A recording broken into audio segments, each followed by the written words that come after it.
नमस्कार दोस्तों, स्वागत है एक बार फिर से आपका अपने YouTube चैनल टीपी क्लासेस पर। फ्रेंड्स, आज की वीडियो में हम बात करेंगे रसायन विज्ञान के टॉप 50 क्वेश्चन जो कि आपके हर एग्ज़ाम जिसमें भी जनरल साइंस पूछा जाता है उसके लिए इम्पोर्टेंट होने वाले हैं। प्रत्येक क्वेश्चन सेलेक्टेबल है, तो वीडियो के लास्ट तक बने रहें। अगर चैनल पर नए हो तो चैनल को सब्सक्राइब ज़रूर करना ताकि आगे आने वाले वीडियो को नोटिफिकेशन सबसे पहले आपको मिले। ठीक है फ्रेंड्स, तो चलो वीडियो स्टार्ट करते हैं। पहला प्रश्न है फ्रेंड्स कि किसी अभिक्रिया में भाग लेने वाले पदार्थ क्या कहलाते हैं। अगर हम बात करें फ्रेंड्स, किसी भी अभिक्रिया में भाग लेने वाले जो पदार्थ होते हैं वो फ्रेंड्स क्या कहलाते हैं? अभिकारक कहलाते हैं। ठीक है फ्रेंड्स, ये जो अभिकारक होते हैं वो क्या करते हैं? क्रिया करके क्या बनाते हैं? उत्पाद। ठीक है फ्रेंड्स, यानी क्रियाकारक, अभिकारक को हम क्रियाकारक भी बोल सकते हैं, यानी अभिकारक मिलकर क्या बनाते हैं? उत्पाद बनाते हैं। ठीक है फ्रेंड्स, फिर अगला क्वेश्चन है फ्रेंड्स कि श्वसन किस प्रकार की अभिक्रिया है। तो फ्रेंड्स, पहले तो हम ये देख लेते हैं कि जो ये श्वसन है वो होता क्या है। तो आप जानते हैं कि श्वसन जंतुओं में और पादपों में दोनों में होता है। ठीक है, जो जंतु और पादप दोनों क्या करते हैं? श्वसन की प्रक्रिया करते हैं, जिसमें O2 को लेते हैं और CO2 को छोड़ते हैं। तो अब क्वेश्चन में ये पूछा गया है कि ये जो श्वसन है वो किस प्रकार की अभिक्रिया है। तो फ्रेंड, जो श्वसन होता है उसमें क्या होता है कि कार्बोहाइड्रेट जो होता है ना वो टूटता है और हमें उससे क्या ऊर्जा मिलती है, यानी कार्बोहाइड्रेट टूटेगा और उससे हमें ऊर्जा मिलेगी। तो यानी ऊर्जा मिलेगी मतलब क्वेश्चन का राइट आंसर क्या हो जाएगा? ऊष्मासेपी। यानी जो ऊष्मासेपी अभिक्रिया होती है उसमें फ्रेंड्स क्या होता है कि हमें ऊर्जा मिलती है, और जस्ट इसके विपरीत कौन सी होती है? ऊष्माशोषी। जिस अभिक्रिया को कराने के लिए हमें सामने से ऊर्जा देनी पड़ती है। तो ये तो आपका क्लियर हुआ कि श्वसन से हमें ऊर्जा मिलती है, इस कारण श्वसन क्या है? ऊष्मासेपी अभिक्रिया। ठीक है फ्रेंड्स, फिर नेक्स्ट क्वेश्चन कि प्रबल अम्ल और दुर्बल जो सार होते हैं उनसे बने जो लवण है उनका पीएच मान क्या होगा। यानी बात हो रही है यहाँ पर प्रबल अम्ल और दुर्बल सार, तो उनका पीएच क्या होगा फ्रेंड्स? जाहिर सी बात है 7 से कम होगा। हमने ना पढ़ रखा है कि भाई देखो 0, 7 और 14, इसमें 7 तो क्या उदासीन, 0 से 7 के बीच में अम्लीय और इधर कौन सा? क्षारीय। तो यानी बात करें अगर हम प्रबल अम्ल की तो क्या होगा? 7 से कम। तो ऑप्शन नंबर बी राइट। फिर नेक्स्ट क्वेश्चन कि दही में किस प्रकार का अम्ल पाया जाता है। तो फ्रेंड, जो दही होता है उसमें कौन सा अम्ल पाया जाता है? तो क्वेश्चन का राइट आंसर क्या हो जाएगा? दही में लैक्टिक अम्ल पाया जाता है। फिर अगला क्वेश्चन कि वे पदार्थ जो स्वाद में खट्टे होते हैं और नीले लिटमस के घोल को लाल बना देते हैं। तो फ्रेंड्स, अगर आपको ये लिटमस वाला पता नहीं होता है तो आपका आंसर तो यहीं पर मिल गया कि भाई स्वाद में खट्टे कौन होते हैं? तो अम्ल होते हैं। अब मैं नीचे वालों के आपको ट्रिक्स बताऊंगी ताकि आप कभी भी कंफ्यूज नहीं होंगे। ठीक है फ्रेंड्स, देखो ट्रिक क्या है? अनीला। अ मतलब अम्ल, नी मतलब नीले लिटमस को कैसा कर देता है? लाल। आपको बस ये 3 वर्ड याद रखना है। अनीला यानी अम्ल नीले लिटमस को क्या कर देते हैं? लाल कर देते हैं। अगर जस्ट इसके उल्टा देखें यानी सार का, तो देखो सा ला नी। ठीक है फ्रेंड, सा मतलब सार क्या करते हैं? लाल लिटमस को नीला कर देते हैं। ठीक है फ्रेंड्स, तो आप ऐसे याद रखना, जो अम्ल होते हैं वो स्वाद में खट्टे होते हैं और जो सार होते हैं वो स्वाद में कड़वे होते हैं। क्लियर? फिर नेक्स्ट क्वेश्चन है कि निम्न में कौन प्रबल अम्ल है। अगर हम बात करें फ्रेंड्स, अम्ल का पीएच क्या है? 0 से 7 के बीच। ठीक है फ्रेंड्स, और जो ये 7 होगा, मैं वापस लिखती हूँ, ये 7 क्या इस पर तो क्या होता है? उदासीन होता है, और इनके बीच में अम्ल। अब क्वेश्चन में ये पूछा है कि प्रबल अम्ल, तो प्रबल अम्ल यानी जो स्टार्टिंग वाला ही प्रबल अम्ल होगा, फिर इधर इधर तो अम्लता घटती जाएगी, तभी तो उदासीन होगा, फिर आगे क्षारीय होंगे। तो प्रबल अम्ल की पीएच क्या होगी? 0। ठीक है फ्रेंड, तो ऑप्शन नंबर सी राइट। फिर नेक्स्ट क्वेश्चन कि लिटमस रंजक बैंगनी रंग का होता है, उसे किससे प्राप्त किया जाता है। यानी फ्रेंड, जो लिटमस पेपर होता है ना वो बैंगनी रंग का है, उसे किससे प्राप्त किया जाता है? तो फ्रेंड, जो लाइकेन पादप है उससे प्राप्त किया जाता है। ठीक है फ्रेंड, लाइकेन क्या है? शैवाल। ठीक है, फिर अगला क्वेश्चन कि हल्दी, लिटमस पत्र आदि किस प्रकार के सूचक है। तो फ्रेंड्स आपको इस हल्दी से याद रखना है, हल्दी क्या है, एक प्राकृतिक सूचक है। ठीक है फ्रेंड्स, आपने कभी देखा होंगे कि कपड़े पर जब हल्दी के दाग लगते हैं तो हम जैसे ही साबुन से धोते हैं तो वो कैसे लाल हो जाते हैं। ठीक है फ्रेंड्स, तो हल्दी क्या है, एक प्राकृतिक सूचक है। फिर अगला क्वेश्चन, दांत का मसूड़ा किस पदार्थ का बना होता है। फ्रेंड, जो हमारे जो दांत होते हैं, जो उनके मसूड़े होते हैं, वो किस पदार्थ के बने होते हैं। तो हमारे दांतों में क्या, कैल्शियम फॉस्फेट होता है, जो कि हड्डियों में भी पाया जाता है।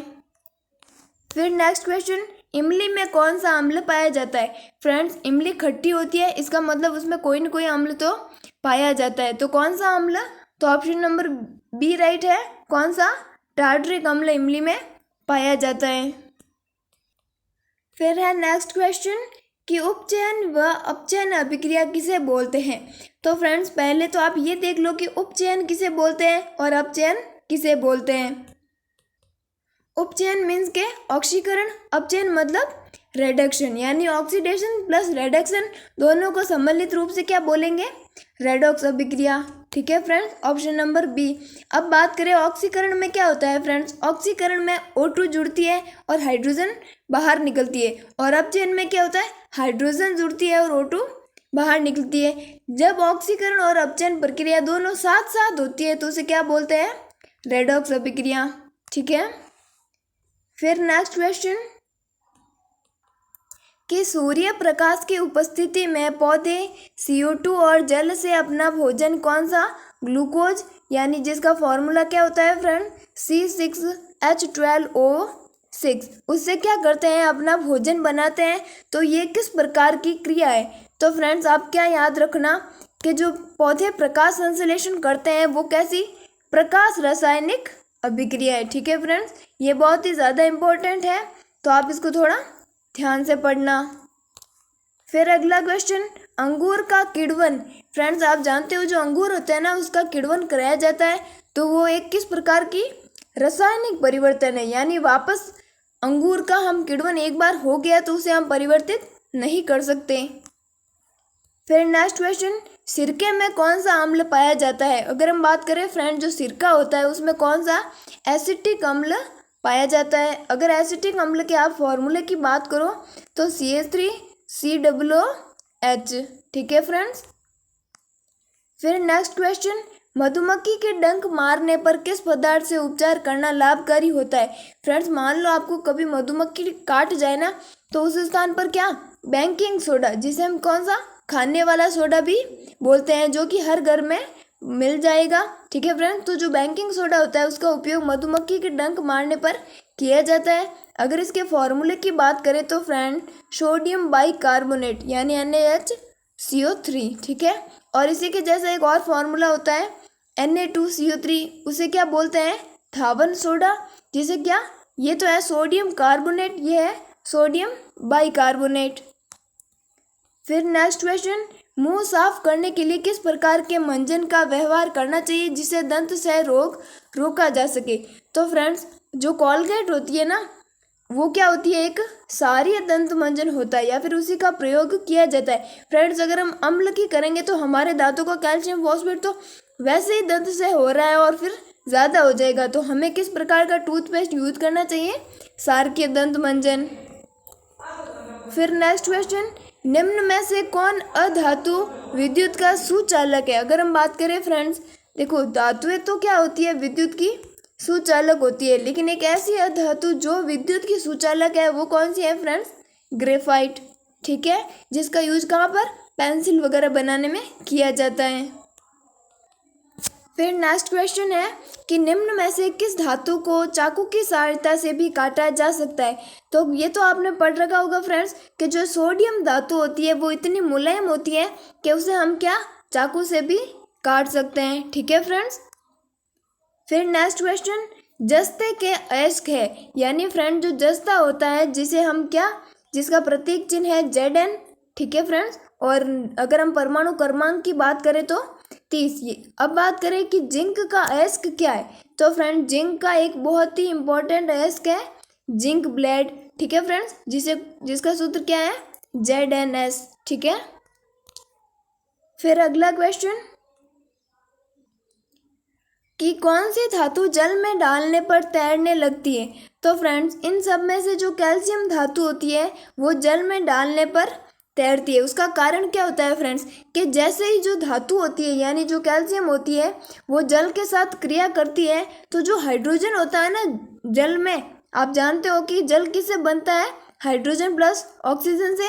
तो ये जो हाइड्रोजन होता है वो क्या करता है, इस कैल्शियम की सतह से चिपक जाता है, इसलिए हाइड्रोजन के साथ साथ ये कैल्शियम के टुकड़े भी जल में तैरने लगते हैं। ठीक है फ्रेंड्स, तो क्लियर हुआ कि ये कैल्शियम क्यों जल में तैरता है। फिर नेक्स्ट क्वेश्चन कि एक धातु के टुकड़े से पतले तार खींचे जा सकते हैं, धातुओं का ये गुणधर्म क्या कहलाता है। फ्रेंड्स आप जानते हो कि धातुओं के गुणधर्म कौन से होते हैं, तन्यता भी होती है, कठोरता भी होती है, आघातवर्धनी होती है, चालकता होती है।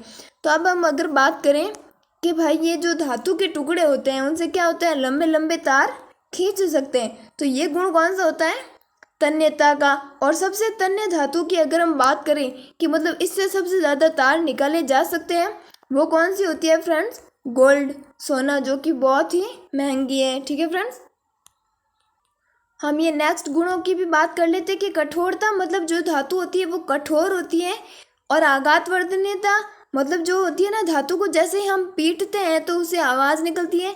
चालकता मतलब वैद्युत की सुचालक होती है।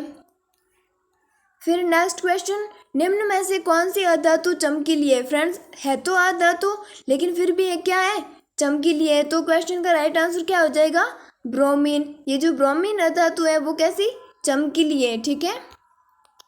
फिर next question, sodium, lithium, calcium, निकल में से किस धातु को चाकू से काटा जा सकता है।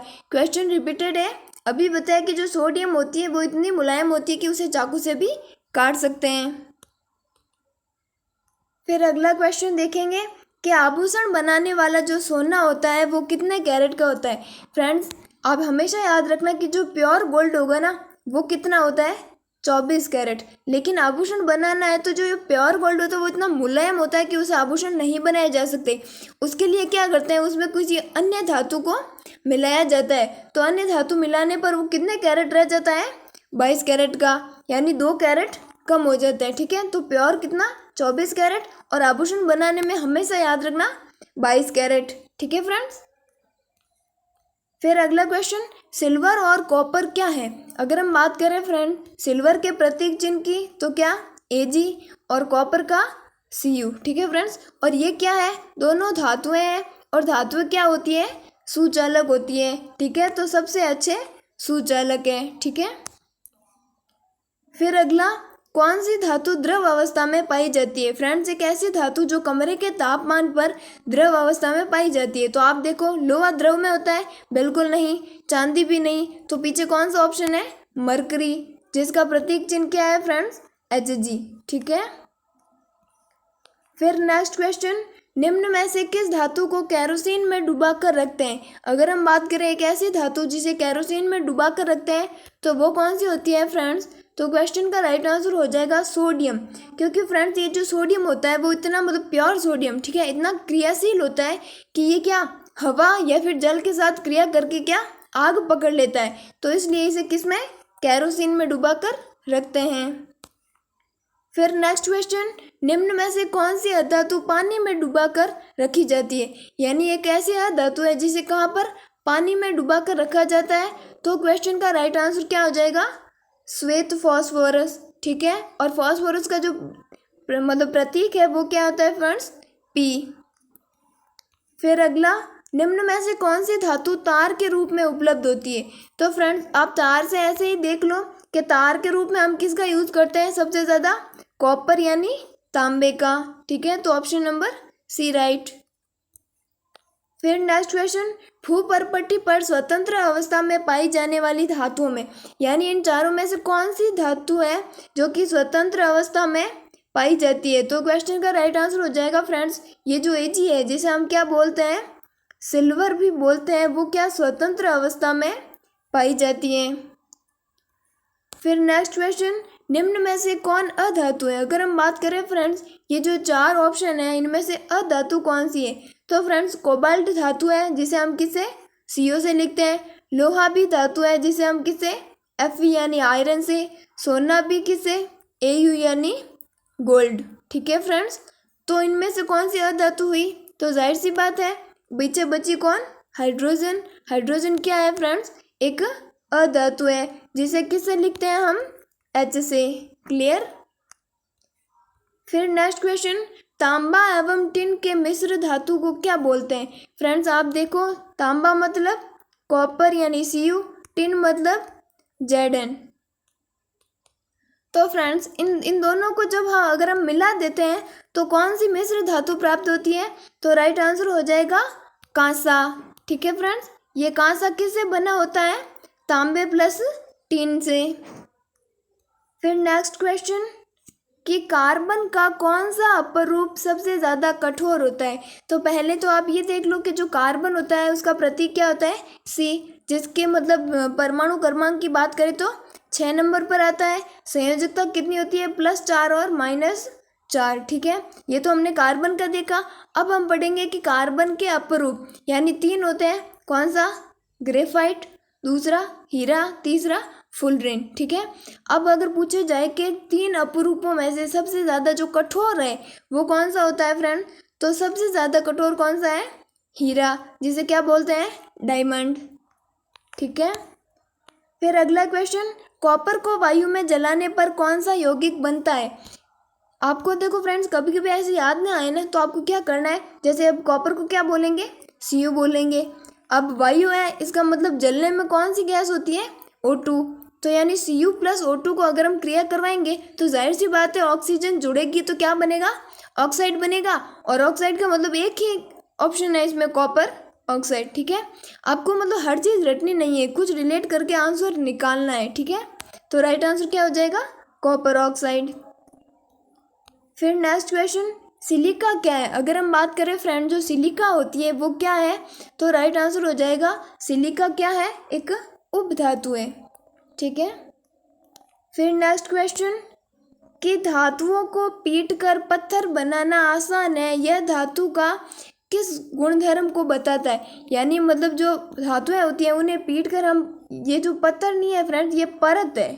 ठीक है, क्या होता है कि जब हम धातुओं को पीटते हैं ना तो उसे हम चादर के रूप में या फिर एक परत के रूप में कर सकते हैं। तो ये गुण क्या कहलाता है? तो राइट आंसर क्या हो जाएगा फ्रेंड्स? आघात वर्धनीयता। यानी जब हम धातुओं पर आघात करेंगे तो वो एक चादर के रूप में फैल जाएगी। ठीक है, फिर अगला, निम्न में से कौन विद्युत का सुचालक है? अगर हम बात करें फ्रेंड्स, इन चारों में से विद्युत का सुचालक कौन है? तो ग्रेफाइट है। ठीक है, फिर नेक्स्ट क्वेश्चन, निम्न में से कौन कार्बन के अपर रूप है? तो फ्रेंड्स अभी बात की, हीरा अपर रूप है, फुलेरिन अपर रूप है और ग्रेफाइट भी अपर रूप है। फिर नेक्स्ट क्वेश्चन, निम्न में से कौन अल्कोहल पेय के लिए, यानी कौन सा जो अल्कोहल होता है वो पीने के लिए उपयुक्त होता है? तो फ्रेंड्स आप जानते हो कि जो ये दारू वगैरह होती है ना वो किससे बनती है? एथेनॉल से। मान लो अगर मेथेनॉल थोड़ा भी मिक्स कर दिया जाए तो व्यक्ति की मृत्यु भी हो जाती है, क्योंकि ये क्या होता है? जहरीले होते हैं। ठीक है, आप लगे हाथ इसका फॉर्मूला भी देख लो, एथेनॉल का C2H5 और OH। ठीक है फ्रेंड्स, इसे हम क्या बोलते हैं? एथेनॉल या फिर एल्कोहल। फिर नेक्स्ट क्वेश्चन, कार्बन क्या है? तो फ्रेंड्स आप जानते हो जो कार्बन है वो क्या है? एक अधातु है। परमाणु क्रमांक 6 हो गया। संयोजकता +4 बोलो चाहे -4 बोलो। ठीक है, फिर नेक्स्ट क्वेश्चन, साबुन द्वारा सफाई का काम अच्छी तरह होता है, यानी किस जल में साबुन जो होता है वो अच्छे झाग देता है? तो क्वेश्चन का राइट आंसर क्या हो जाएगा? मृदु जल, यानी मीठे जल में जो साबुन होता है वो क्या करता है? झाग अच्छे से देता है। जबकि ये जो अपमार्जक होता है ना, जिसे हम डिटर्जेंट या सर्फ बोलते हैं, वो क्या होता है? कठोर जल में भी झाग देते हैं।